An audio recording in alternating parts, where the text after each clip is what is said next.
መከራ ወንድሜ ምግብ ባይኖር የሁሉ ጦርነት ራሱ ይኖራል እንዴ? ምግብ ባይኖር። ነገር ግን የሰው ልጅ ኩራተኛ ነው እንጂ በኩራትም ሊጣላ ይችላል።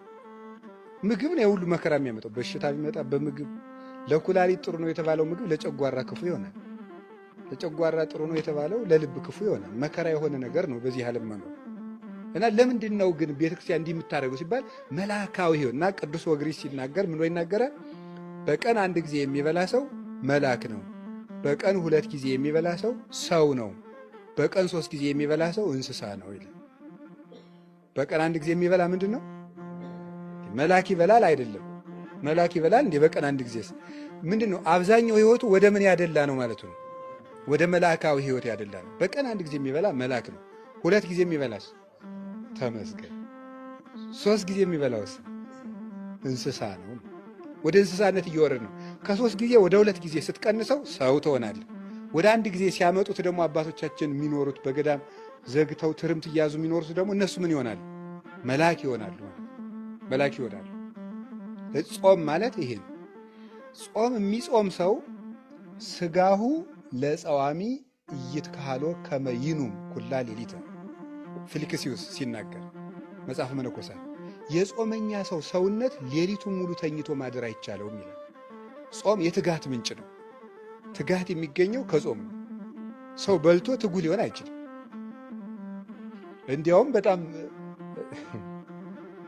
ምን ያደርጋል መሰላችሁ? ሰው ሲበላ ምንድን ነው የሚያደርገው? ሰውነት አይምሮ ጭምር ምግብ በመፍጨት እንደሚሳተፍ ታውቃላችሁ አይደል? ልብም ጭምር አይምሮም ጭምር ይሳተፋል። እና ጭንቅላት ይሄ አይምሮአችን አስተዳዳሪ ነው። ያው እንደ አበምኔታችን ማለት ነው። ጭንቅላት ምንድን ነው? አስተዳዳሪ ነው። ማንን የሚያስተዳድር? እጅን፣ እግርን፣ ኩላሊትን፣ ሳምባን፣ አጠቃላይ ሰውነትን ማን የሚያስተዳድር?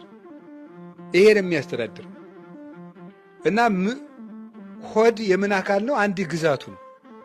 የማን? የጭንቅላት። እና ምግብ አጥብቆ ሲሰጠው ምግብ መፍጨት በግዛቱ ውስጥ በጣም ከፍተኛ ስራ ስለሆነ እዚያ ላይ ይጠመዳል። እዚያ ላይ ሲጠመድ ማሰብ አይችልም ነው። ማሰብ አይችልም። ምክንያቱም ያንን ግዛቱን በማስከበር ተጠምዷል ማለት። ያን በማስፈጨት ባይድ ነገር ስለተከመረበት እሱን ነገር ስፍራ እስከሚያይዝ ጓዙን ስፍራ እስኪያስይዘው የማሰብ አቅም ያጣል። እና ለዚህ ነው የማይጾም ሰው ሐሳቡ ቅርብ ነው። ምንም በቀዝም